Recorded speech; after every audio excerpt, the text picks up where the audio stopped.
friends, what's going on? So David Potts here with Song Notes, and I want to do a quick one on Betty by Taylor Swift. So I have a PDF for this, and it's actually available for free. So I have a whole library of these chord sheets, handmade with care by me, available to my Patreon supporters. But this one I want to toss at everyone. So head on over to my website, playsongnotes.com, and what you're going to get on the first page is a look at the lyrics for the entire song with the chords overlaid. I have some chord charts and strumming there as well. And on the second page, I'll go into the chord charts a bit more heavily, talk about the chord progression, and show you a tab that I use for the intro and the verse of this song. So real quick, let's get to this one, right? Now, if we're to start off just a bird's eye view of the chord progressions, one thing you're going to notice is that the intro, the verse, and the chorus, we're just going to have this very common walk down between a C over B, or a G over B. They're pretty interchangeable here. An A minor, and then either a G or an A minor over G, right? And we'll go to an F, and I'll show you an easy way to do that. And then sometimes we go to an A minor, but we're always going to end up back on a G. So those are all the chords you're going to need, really. It's just key of C stuff. But I want to show you some tips here to really capture the sound of what you hear on the Taylor Swift album version. So first, let's look at these chords. These are the sort of voicings I use for the main walk down. Again, this is the verse, this is the intro, this is the chorus. A couple things I want you to notice here. One is the highlighted notes, right? So notice how the bass note of each chord is highlighted in yellow in these charts here, right? So for the C, that's going to be the fifth string, third fret. Another thing to notice here is notice that I have an X over the first string, the thinnest string. And part of the idea there is to basically let the second string sort of be consistent, because if you notice in all these chords, right, the C over B, the A minor over G, and the F, and back to the G, or the G4 as I have it here, this note right here is the first fret of the second string. This is a constant in all the chords, and this gives the song a lot of the character that it has. If you listen to it, you'll notice that string is ringing out. And if we keep this as the thinnest, as the highest in pitch note that's being played, especially during the intro, especially during the verse when things are a bit more quiet, it just adds to that character of the song and makes it stand out. So let's look at these. First, we have a regular C chord, right? And whether you're picking or you're finger picking, it doesn't really matter. Just make sure that clean fifth string rings out as your bass note. Now, the next one is a C over B. Okay, keeping your index finger still, and all you're doing is moving to the second fret of the fifth string, leaving the fourth string open. You could call this a G over B as well. They're basically interchangeable. Then we have a regular A minor. Okay, this next one I have is an A minor over G. All I'm going to do is just move my ring finger to the third fret of the sixth string, and I'm going to keep these two fingers where they are. It's basically like going from a C and then just moving your ring finger to the sixth string, right? I'm going to mute the fifth string, just this finger is going to lightly touch into it. So that's an A minor over G. You also could do a G or a G4 as I have it there. The most important part is you want this G bass note, right? Then we go to the F. Now, the simplest way to do the F is just on the fourth, third, and second strings, do third, second, and first fret, right? So this is your bass note, right? That's your F, the easiest way. Or you could do, what I like to do is just sort of wrap my thumb a bit diagonal there. So this is the bass note, and then these are the sort of other notes in the chord. But again, this second string is my highest note. And then we go to the G, or the G4 as I call it, right? Where I'm doing third fret, I'm sort of not pushing the fifth string down, and then I am sort of playing the second string, first fret. Okay, so all these chords,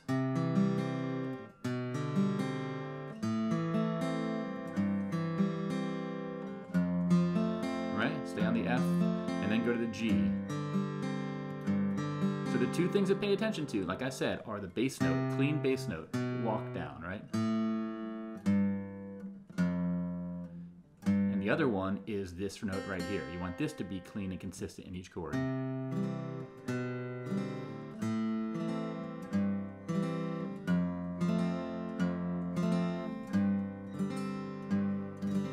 Now that we have those chords, that's what you're going to use for basically the entire song. And let me show you this tab now. So this is an intro and verse tab I have. This is where things are a bit quieter, so you're not going to be strumming as heavily. And here's a tab I like to use. So basically what we're going to do is on the 1 count and the 3 and the 3 end count, we're going to do the bass note. Okay, the bass note's highlighted in yellow here. And then we're going to do a sort of strum on the 2 and the 4. And you can add additional up strums and down strums if you want, but this is the sort of foundational beats you want to have the heavy strumming on. So you see my strumming pattern that I have noted here as well, which is it's down, down, down, down, down, down, down, down, down, down. 1, 2, 3, and 4. 1, 2, 3, and 4. And that pattern is actually going to be in play in this tab here. And again, you can add additional strums if you want, but these are the main ones. So this would sound like this if we do it really slow. 1, 2, 3, and 4. 1, 2, 3, and 4. 1, 2, 3, and 4. 1, 2, 3, and 4. Now let me show you the same thing, but with an easier version of the F, right? Instead of doing the thumb wrap F, you can just do the second, third, and fourth string F. Right? So the whole thing there would sound like this. 1, 2, 3, and 4. 1, 2, 3, and 4. 1, 2, 3, and 4. 1, 2, 3, and 4. Okay? So that roughly captures the note she's playing in the intro. Now you could play this, you could deviate from this, right? And do a few different things here. You could do finger style, right?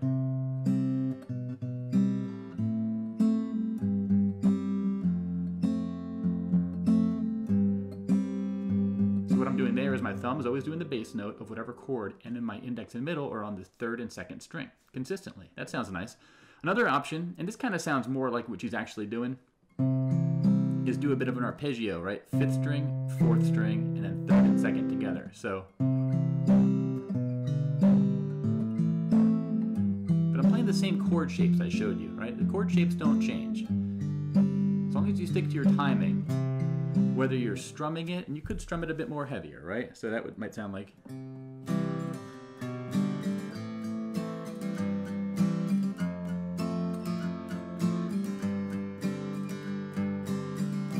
So that's an example of adding a bit more filler strums, but you're still following this chord tab. So that's the main idea there. So use that for the intro and use that for the verse. Now let's talk about a couple of the other sections before I set you loose here. One is this pre-chorus. And the pre-chorus, it's all chords we've seen so far. And it's a bit easier in the sense that we're just going to do single strums of each chord, right? So A minor to G to C to F. A minor to G to F. 2, 3, 4 to G, 2, 3. And for the chorus, I just like to do a strummier thing and not worry about the precise notes as much, right? So if I just... You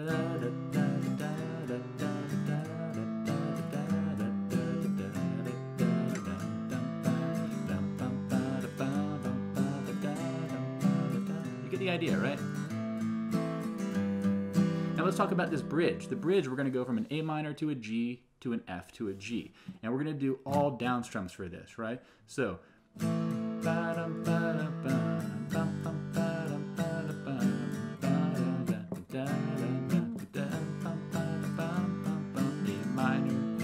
minor again to G, and G again, and F again, and G again, then the walk down.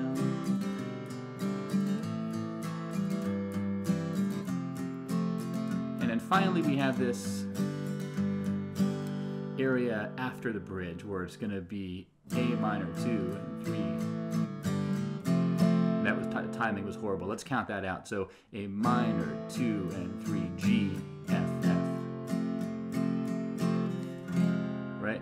So the idea here is you wanted to go to the A minor on the 1 count, and a G to an F on the 3 and count to the 4 and count, right? A minor, 2 and 3 and 4 and 1 and 2 and 3 and 4. Then an F minor, 2, 3, 4. Then we had this ending of the song where she's doing the regular walk down, but very slow and chill, right? She shows up at the party a couple times, and then at the very end, we're going to have a key change, and this gets tricky, but if you want to do it, you're going to basically... Everything is going to go up a whole step. So your C becomes a D, right? Your C over B, or G over B, becomes a A over C sharp. And the hint here is you don't need to do this chord. You can just do a regular A, right? So, showed up at your party, B minor, da-da. So it's a bar chord, right? And then back to a regular A.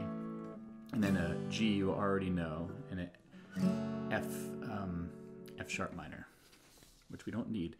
Oh man, I'm going off the script here, right? Anyway, showed up at your party, would you have me, would you love me, would you kiss me on the porch fun of fun, stupid friends. So again, the final tip here with the chorus is, the final chorus is, don't let the A over C sharp stump you, because that's a really tricky chord. What you get out of it is a clean walk down.